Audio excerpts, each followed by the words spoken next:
Hello students, আমার চ্যানেলে তোমাদেরকে স্বাগত। শুরু করছি ক্লাস 9-এর ফার্স্ট ইউনিট টেস্টের সাজেশন। তো আমরা কিন্তু এখন একদম গল্প এবং কবিতা ধরে ধরে সাজেশন তোমাদেরকে সামনে তুলে ধরবো। তো আজকে আমরা প্রথমে কলিঙ্গ দেশে ঝড় বৃষ্টি মুকুন্দরাম চক্রবর্তীর লেখা এই কবিতা থেকে কোন কোন 3 নম্বর এবং 5 নম্বরের প্রশ্নগুলো তোমরা ফার্স্ট ইউনিট টেস্টে দেখে যাবে সেগুলো একটু দেখে নাও, ঠিক আছে? বলতে পারি এর বাইরে থেকে কোনো প্রশ্ন পড়বে না। তোমরা অবশ্যই কিন্তু প্রথম থেকে শেষ পর্যন্ত ভিডিওটা দেখবে, ঠিক আছে? তো চলো শুরু করি। ক্লাস 9-এর বাংলার class first unit test Bangla suggestion, Kalinga দেশে ঝড় বৃষ্টি মুকুন্দরাম চক্রবর্তী লেখা। চলো প্রথমে যেগুলো দেখাবো সেগুলো 3 নম্বরের এবং শেষে যেগুলো দেখাবো সেগুলো 5 নম্বর। ওকে, তো চলো প্রথমে দেখে নিই 3 নম্বরের প্রশ্ন দেখে নাও। আচ্ছা, এখান থেকে যে প্রশ্নটা পড়বে প্রথমে দেখো, ঈশানে উড়িল মেঘ সঘনে চিকুর, ঈশান শব্দটির অর্থ লেখো, উদ্ধৃতাংশটির তাৎপর্য ব্যাখ্যা করো। এই প্রশ্নটা তোমরা এখান থেকে এই পর্যন্ত পড়বে, ঠিক আছে? দেখে নেব। ওকে, আচ্ছা পরের প্রশ্ন দেখে নাও। আমরা চলে যাই পরের প্রশ্নে। আচ্ছা পরের প্রশ্ন দেখো, চারি মেঘে বরিশে মুষলধারে জল বর্ষণের কারণ কি? দেখে নাও এখান থেকে উত্তরটা এই পর্যন্ত। ওকে, পরের প্রশ্ন দেখো, কলিঙ্গে উড়িয়া মেঘ ডাকে উচ্চনাদ, কলিঙ্গের অবস্থান উল্লেখ করে উদ্ধৃতাংশটি ব্যাখ্যা করো। আচ্ছা প্রথমে এটা একটু দেখে নাও এখান থেকে, এইটা ঠিক আছে, এইটা আছে। আর তারপরে আমরা এর বাকিটা দাঁড়াও, বাকিটা একটু আমি দেখাচ্ছি। আচ্ছা বাকিটাই ঠিক আছে। ওকে, তারপর দেখো এরপরে প্রশ্ন দেখো, প্রলয় গণিয়া প্রজা ভাবয় বিষাদ, প্রসঙ্গ উল্লেখ করে প্রজাদের বিষাদের কারণ আলোচনা করো। এটা দেখে নেবে, ঠিক আছে? এখান থেকে শুরু হয়েছে, ঠিক আছে? তারপরে দেখো এখানে গিয়ে শেষ উত্তরটা, ঠিক আছে? পরের প্রশ্ন দেখো, পরের প্রশ্ন বলছে, বিপাকে ভবন ছাড়ি প্রজা দিল রর শব্দের অর্থ কি? কোথাকার প্রজারা কি কারণে বিপাকে পড়েছিল? আচ্ছা এখান থেকে এই পর্যন্ত কিন্তু, ঠিক আছে? দেখে নেবে। ওকে, একটু শেয়ার করে দেবে স্টুডেন্টস। ওকে, চলো আমরা চলে যাই পরের প্রশ্নে। এবার দেখো, পরিচ্ছিন্ন নাহি সন্ধ্যা দিবস রজনী, পরিচ্ছিন্ন শব্দের অর্থ কি? কবি এরকম বলেছেন কেন?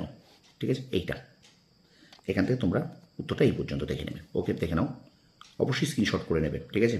তারপর দেখো, বা তোমাদের যদি অন্য কোনো জায়গা থেকে নোটগুলো পড়তে পারো পড়ে নেবে। দেখো, চারি মেঘে জল দেয় অষ্টগজরাজ, উদ্ধৃতাংশটির তাৎপর্য ব্যাখ্যা করো। দেখে নাও এখান থেকে এই পর্যন্ত পুরো পড়বে, ঠিক আছে?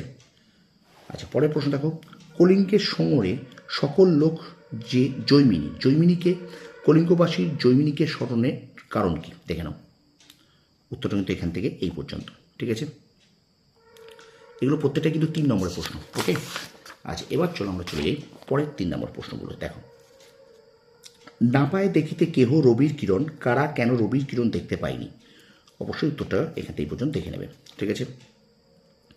পরের প্রশ্ন দেখো, ভাদ্রপদ মাসে যেন পড়ে থাকা তাল, কিসের কথা বলা হয়েছে? মন্তব্যটির প্রসঙ্গ আলোচনা করো।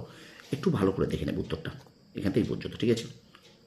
ওকে, ভালো করে একটু দেখে নাও উত্তরটা।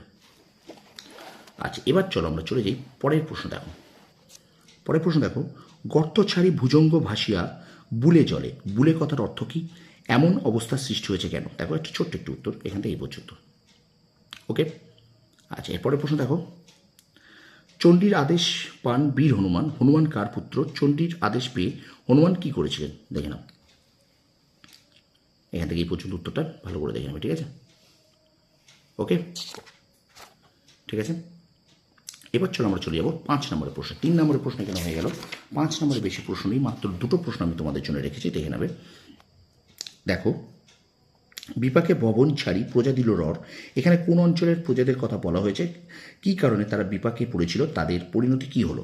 একবার ভালো করে প্রশ্ন উত্তরটাকে দেখে নাও, ঠিক আছে? এই যে এই উত্তরটা পুরো দেখে নেবে। ওকে, এই পর্যন্ত। ওকে, আচ্ছা এবার পরে চলে যাই আমরা শেষ প্রশ্ন, ভীষণ ইম্পর্টেন্ট। দেখো, কলিঙ্গ দেশে ঝড় বৃষ্টি কবিতায় প্রকাশিত প্রাকৃতিক দুর্যোগের চিত্র কতটা বাস্তবতার সঙ্গে চিত্রিত হয়েছে আলোচনা করো। আর অথবা দেখো, কলিঙ্গ দেশে ঝড় বৃষ্টি কবিতায় কলিঙ্গে যে প্রাকৃতিক বিপর্যয় ঘটেছিল তা কীভাবে কলিঙ্গবাসীর জীবনকে বিপন্ন করে তুলেছিল বুঝিয়ে দাও। একটু ভালো করে দেখে নেব উত্তরটা। দেখো এখান থেকে শুরু, ঠিক আছে? এখান থেকে শুরু হয়েছে এবং এই দেখো দেখে নাও এই উত্তরটা কিন্তু এখানে গিয়ে শেষ, ঠিক আছে? তো এই ছিল কলিঙ্গ দেশে ঝড় বৃষ্টি তোমাদের প্রথম যে কবিতাটা আছে ক্লাস 9-এর, সেখান থেকে তোমাদের জন্য 3 এবং 5 নম্বরের প্রশ্ন। ভিডিওটা ভালো লাগলে অবশ্যই লাইক করবে, কমেন্ট করবে, আর বন্ধুদের মাঝে বেশি করে শেয়ার করবে। আর আমার চ্যানেল নতুন হলে চ্যানেলটা সাবস্ক্রাইব করো, আর পাশ থেকে বেল আইকনটা প্রেস করে রাখো। তোমরা সফল হও, তোমাদের সাফল্য কামনা করি। ধন্যবাদ।